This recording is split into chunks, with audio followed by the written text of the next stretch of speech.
Welcome to the first edition of Fighting Saints Weekly. Hello, Dubuque. I'm Jordan Coons, the voice of the Fighting Saints, and what a weekend of hockey we had here to start the season here in Dubuque. A 6-5 victory over the Madison Capitals here at the Mystique Community Ice Center. What a great game it was. We're going to get to the highlights in a bit, but we had a great time before the game even started, as we had a tailgate before the game, and with some help from our radio partner, Dubuque Super Hits 106.1 FM and Queen Bee Radio, we had the opportunity to have a little party before the game, and we'll take a look at what exactly happened in that party.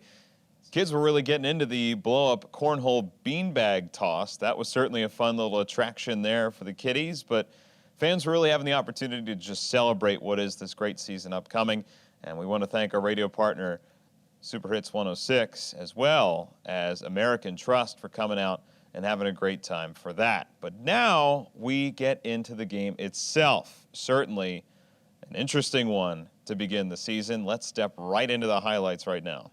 It all starts 8 minutes into the first period, and Madison spoiled the party first. Guillaume Leclerc was able to stash home a rebound off a point shot from Cooper Watson.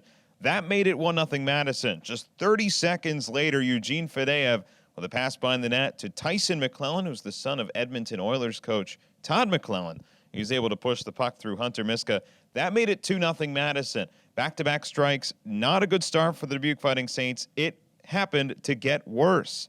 Sam McCormick would break on a 2-on-1 with Ryan Lowen of the Madison Capitals. He's able to break it short side through Miska, and that made it 3-0. So now you look for a kind of response here from the Dubuque Fighting Saints, and it would come shorthanded.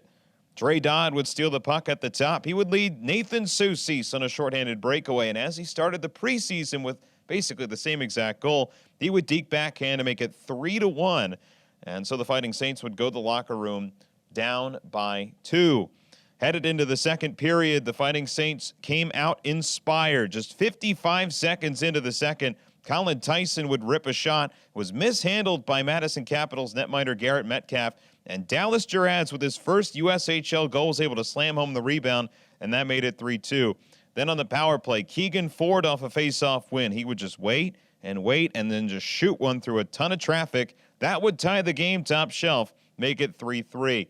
Later in the period, Madison would end up with a penalty shot, and it was Guillaume Leclerc again, but this time Miska thought he had it, but it trickled right through him, and that made it 4-3 Madison. But right after that, Nathan Soucis would have none of it. He would lead a 3-on-2 down the right wing and lift a gorgeous saucer pass to Willie Neerum, who would tap that one home to make it 4-4. So now, going into the locker room, as opposed to being down by 3, the Fighting Saints are now tied at 4. Colin Tyson would do it again, as he would rip a shot on a shorthanded break. Spencer Young would lead him on the shorthanded rush, and Tyson would rip one home to make it 5-4 Dubuque. That was Tyson McClellan that would not let Madison go home without a fight. He would tie the game at 5 on a shot from the hash marks on the power play to tie it at 5. But it all came down to some late game dramatics under 4 minutes to go. It's our call of the game, as Trey Dodd would get it done for the Fighting Saints.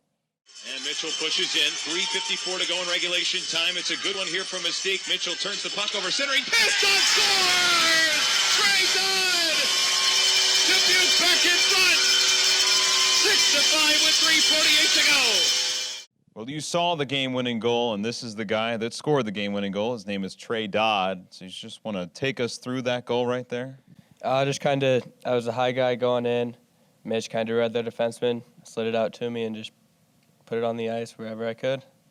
So you've been here before. You've been in this league before. You know what to expect. So for that first game, were you nervous at all? No, I didn't really have the jitters. I was more worried about the guys who would have them. So I was trying to be vocal on the bench, pick each other up. It didn't look good early, down 3-0 for sure, and you end up with the win anyway, coming back from 3-0 deficit and a 4-3 deficit. So, brother, what was the message after the first period, down 3-1, and the opportunity to come back and then end up tying it and then end up winning anyway? I think momentum at the end of the first period was huge.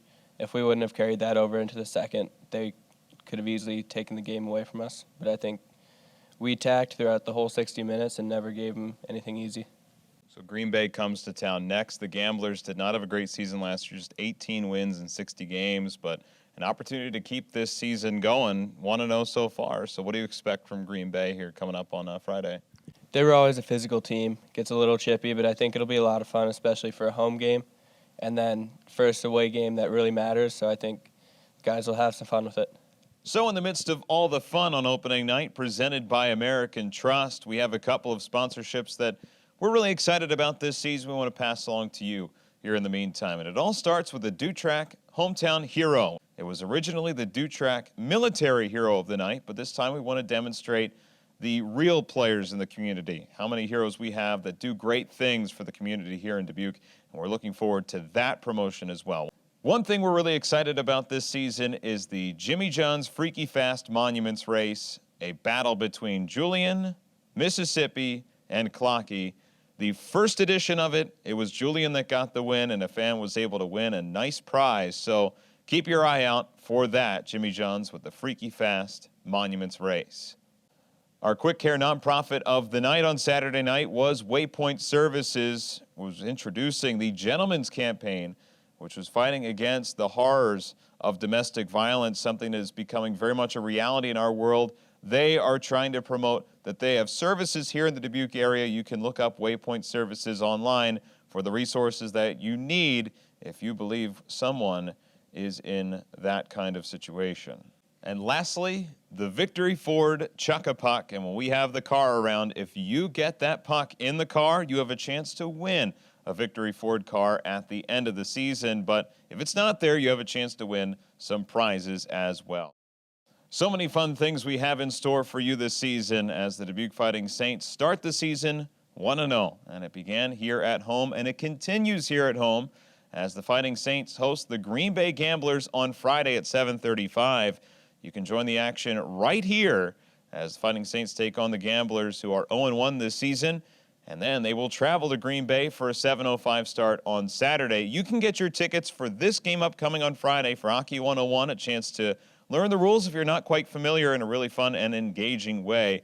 563-583-6880 or online at DubuqueFightingSaints.com. We'd be excited to have you here. The atmosphere here was awesome on last Saturday. So we're looking forward to having you out for some Dubuque Fighting Saints hockey. And this has been the first episode of Fighting Saints Weekly. So long, everyone. This is Jordan Kuhn signing off. We'll talk to you next week.